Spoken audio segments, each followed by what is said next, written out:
When I moved from Canada to the UK, I thought I was like pretty good at saving money. And then I met British people. Brits don't just save money, they treat it like a sport. Hi everyone, it's me. If you're new here, my name is Alanna and I'm a Canadian, but I live here in the UK. And if you're not new here, hey, how's it going? It has rained every day for the last 50 days. And I am starting to lose my mind. But have a seat, get cozy, put your feet up. If you have a favorite like British money saving habit, leave a comment down below or just leave a comment anyways. But without further ado, let's go. Number one, the Brits have a unwritten heating competition. And the competition simply is how long can you last before putting on your heating. It is a point of pride to tell everyone that you waited the longest before you put your heating on. It is a bragging right. It is a competition. You're the winner. What's the prize? There is no prize. There's a couple of ways you can achieve this. You might have like draft excluders. You might have one of the dog draft excluders where it's like, it almost looks like a wiener dog and you put it in front of your door to stop, you know, the draft, which I had never seen those back in Canada, but I think they're so cute. Or maybe you have a hot water bottle. I never had a hot water bottle until I moved to England. Never seen one of those either. Or this Christmas, my partner's mom bought us an electric blanket. I literally have become a different person because of this thing. At first I was like, well, it can't be that much different from a blanket, surely, like just use a blanket. This electric blanket with like the soft I cannot stop. I will literally bundle myself in this and become a roast potato. I will literally roast myself. But however you do it, however you are able to last putting on the heating, it is a competition. Another British money saving habit is saving wrapping paper. I love this. It's very thrifty. It's very, you know, environmentally conscious. I just think it's really sweet and I've seen so many people do it. So anytime there's like wrapped presents, whether it's like a birthday or a Christmas thing or whatever, Brits tend to be very careful unwrapping things. So they may potentially reuse the wrapping paper, or you save like all of the bows, all of the ribbons, or the gift bag. I feel like the gift bag in and of itself is something very special. It is designed to be used for the rest of your life. So I found a lot of British people won't write, you know how gift bags come with like the little tag? A lot of people won't write in the tag because they assume that you are then going to use the bag. And more often than not, they will reuse the bag. I know, I have multiple gift bags saved. We have like a thing with all of our like wrapping paper and used ribbons and gift bags. Like we keep it all together in this big bag.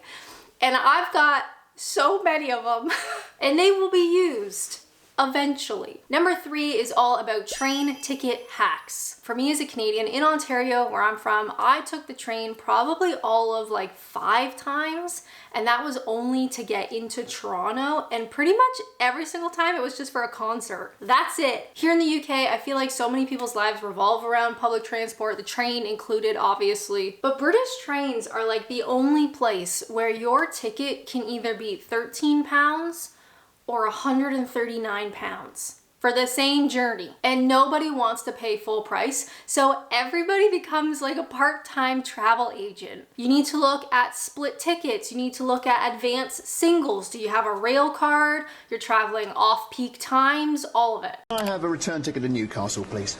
Yeah, that'd be £140, please. Wow, that's quite expensive. That's the price, I'm afraid.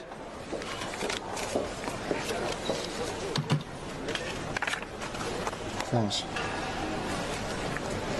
Hi, can I have a Super Saver Cheap Day Bargain Rover Triple Apex Off-Peak Away Break Standby Return to Newcastle, please? Yeah, that'll be £3, please. Thank you. Sorry, hang on a minute. You just charged her £3. You charged me £140. Ah, yeah, that's because she asked for a particular type of ticket. You just asked for a standard return. Oh, right. Well, can I just change this for the type that she got, please? And what type would that be? Well, you know, the super cheap bargain rover thingy. I'm afraid if you can't ask for it properly, I can't sell it to you. OK, I'll have a Super Saver, Cheap Day, Bargain Rover, Triple Apex, Away Breaks, Standby Return to Newcastle, please. £230, please. What? Well, you asked for a Super Saver Cheap Day Bargain Rover Triple Apex Away Brake Standby Return, whereas she asked for a Super Saver Cheap Day Bargain Rover Triple Apex Off-Peak Away Brake Standby Return. That's the cheap one. Look, just tell me the least expensive way to get to Newcastle. No, you tell me. I've literally added a date to my calendar when the advance tickets were gonna go on sale. Like, I was traveling on this day. I counted back, okay, advance tickets are gonna go on sale on this day. I put that in my calendar. And I am positive I am not the only one who's done that. Number 4, DIY fixes instead of replacing. I think British people are very resourceful. And I know many of them will look at something that perhaps is broken and think, well, it's still got some life in it. You really haven't lived until you've seen a British man try to repair something with cable ties, duct tape, and a lot of confidence. However, if we're gonna be honest, and this channel, you know, it's all about being honest with one another. If we're gonna be honest, sometimes these like DIY fixes turn into 4 trips to B&Q, 189 pounds, it's taken 6 months, and the thing still hasn't been fixed, when maybe we should have just replaced it at the beginning. Number 5, I want to talk about secondhand culture. Charity shops, Facebook Marketplace, thrifting are all huge in the UK. You're gonna find this in other countries, obviously, you will find it in Canada as well, but here in the UK, it is so ingrained in the culture. And again, if we're being honest, hashtag honesty hour. If we're being honest, sometimes when it comes to like charity shops and like thrifting and stuff, the hunt is more exciting than the find. But I do think it's great that British people will look to Vinted, or they'll look to charity shops or thrifting or Facebook Marketplace to give things a second home. And it doesn't just have to be clothes. I know clothes is like kind of the default thought. But it could be anything. I actually did an exclusive video for YouTube memberships where I went thrifting. I was on the hunt to find the best item. Just a cheeky little plug. If you want to get exclusive content every Saturday morning, I post a video every Saturday morning, and you want to support me directly, do consider joining me on YouTube memberships. No worries if not, but it's there if you want to. Number 6, we have meal deals are king. Meal deals are absolutely huge in the UK, and I had no idea that they started in Boots, of all places. But a meal deal is not just getting lunch, it is a math problem. When you do a meal deal, obviously you want to get the stuff that you like the taste of, but you also want to pick what you believe to be the most expensive items, because then it's like getting it for free. To be fair, you have to approach the meal deal by looking for the most expensive items. Otherwise, it's like not actually that good of a value unless you get the good stuff. But either way, they're super convenient. Literally everywhere. I feel like every supermarket has it. Boots obviously has it.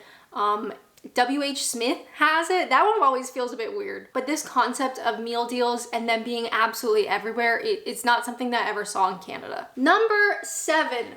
Oh, don't go too far back. Number 7 is probably one of my favorite things. It's something that I still have not gotten used to, and I hope that I never do, and that is free museum pride. I've lived in England for over 10 years now. I know, I look too young to have lived here for 10 years as an adult. Anyway, I've lived here for 10 years, and I still can't get over the fact that some of the best museums in the world are free.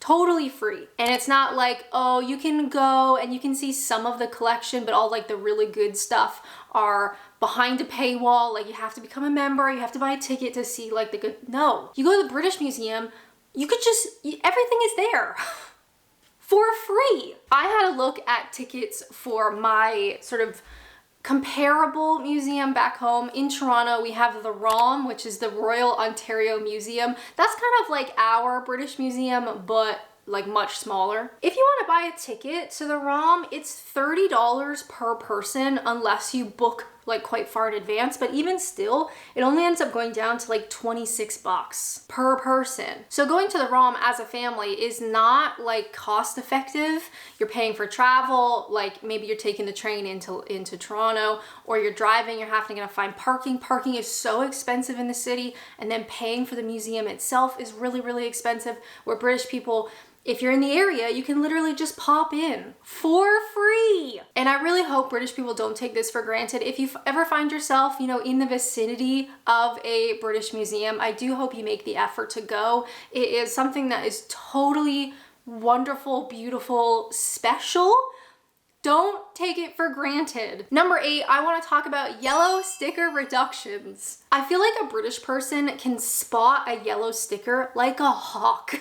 And of course, for any foreigners watching, when supermarkets are like trying to get rid of product, or like other shops to be fair, they'll typically use a yellow sticker. It's a yellow sticker reduction, and it's gonna be like greatly reduced in price. And it is a real skill to find the hidden gems in the yellow stickers. Obviously, if you're trying to watch your money, or perhaps you can't afford to pay it full price, then the yellow stickers are extremely helpful. But I do think for some people, it's more about the hunt, right? Kind of like the charity shops, it's more about the hunt than the find. And if you find something that's originally £7 and it's in the yellow sticker section for £1.25, you're gonna tell everyone about that for the next 5 days. Another British money saving habit, we have to talk about loyalty cards. Free loyalty cards, free is a key word, free loyalty cards here in the UK are massive. Paying for something at the store without a card feels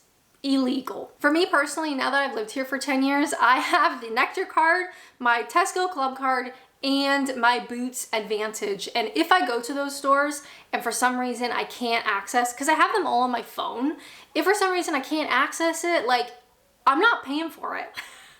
If I go to Tesco and I have things in my hand and I don't have access to my club card, I'm not checking out. I would rather just put everything back and walk home. But it is incredible that so many of the supermarkets offer these types of things. And again, they're free loyalty cards. They're not credit cards. They're not like pushing some sort of like payment processing type thing. They're literally just free loyalty cards. They take 5 seconds to sign up to, then you have them, keep them on your phone, in your digital wallet, and I use it every single time I check out. And going to a place that has a free loyalty card system and not using the card just feels wrong. If you have a favorite British money saving habit that I missed, please leave a comment down below, or just leave a comment anyways, as long as it is nice and positive and says how wonderful this video is. If you'd like to watch something else, can I suggest this one all about the unwritten rules around small talk? But as always, thank you guys so much for watching, and until next time, bye!